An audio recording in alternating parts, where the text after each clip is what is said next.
Sean Ray here with Hall of Famer Flex Wheeler and the brand new USA champion and IFBB Pro, Steve Kluklo, here in your hometown of Dallas at the Europa Pro Championships. We just concluded the prejudging of the men's Open Pro.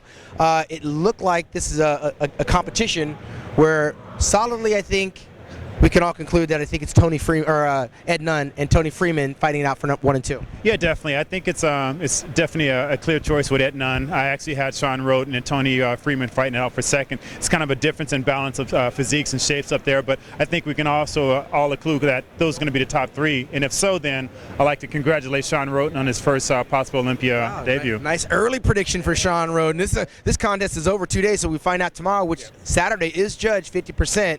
Somebody could either tighten up, somebody could fall off. Steve, how did you see it? Yeah, pretty much the same way. Ed was the sharpest on stage by far. You know, he brought symmetry, condition, just a total package. And then definitely Sean and Tony brought, great physiques as well. Just insane lines, great muscle. But as far as tightness, Ed had it, and then they're battling out for 2 and 3. Sean is very impressive physique, so it's good to see a young guy up there. One of the newer pros mixing it up. So no doubt. You hope, man. No doubt. Well, a year ago, Sean Roden wasn't even on the map after winning the North America's soft, small, and smooth. It looked like he was one of the more improved bodybuilders up there. Can you conceivably see him beating a guy like Tony Freeman and getting that number 2 spot? I don't know. You know what? I could definitely say that would happen if Sean was maybe 2 or 3 seconds as far as dry or tighter. Can he do that in 24 hours? Oh yeah, definitely. He's definitely there. I think possibly he overspilled. It looks like he started to sweat towards the end of prejudging, which definitely shows that he was spilling over a little bit. So based on his sodium intake and what he does for water and carbohydrates, he can definitely do that. And if he does that, that's going to be really interesting because that's going to put a lot of heat on Tony Freeman. So I could see that happening, but it's some work that he has to do to make that happen. Let's move down the list a little bit. We saw Mike Liberatore also included in that first call out with Mark Alvisi. So now we're talking about 3rd or 4th and 5th place potentially. How did you see that fight with Alvisi and Liberatore? Alvisi had, he's got those real good lines, and I think that's kind of what the show is. They're looking for the real good symmetry.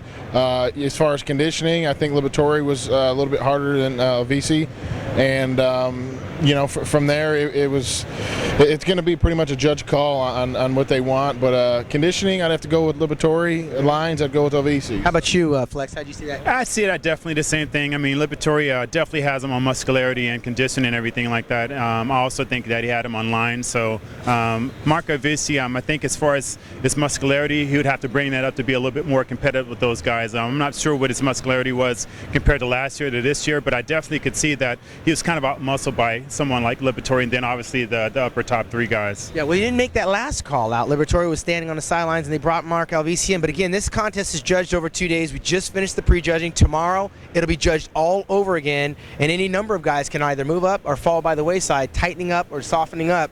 You've been there before, and of course, you just were there and got your pro card. Yeah. So we're going to find out 24 hours from now in the finals. As a matter of fact, let's bring in Hani Rambad. He's the guy that helped get this guy a pro card. Hani, I want to get your expert opinion on how you saw it really quick.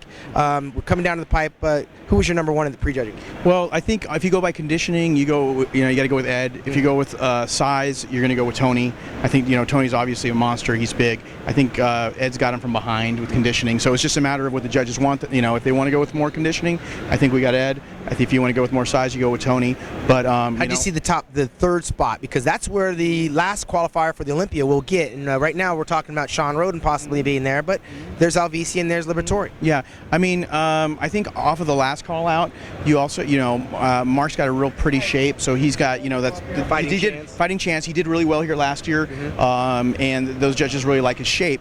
But you have Sean Roden, who's made some big improvements since last year. Yes. I was really impressed with the game that he brought this year versus last year. Right. And he's a guy that, like Flex said, you never know what's going to happen, because by tomorrow they could rejudge the whole thing again. Exactly. So you know what? We're going to find out 24 hours from now, where it's all going down here in Dallas at the Convention Center, hometown of our newest IFBB professional, Steve Kluklo, who a lot of people thought might jump into this contest. It would have been nice to see, but we're going to come back to find out the conclusion of this story right here in Dallas. For Hani Rambad, Steve Kluklo, and Flex Wheeler, I'm Sean Ray.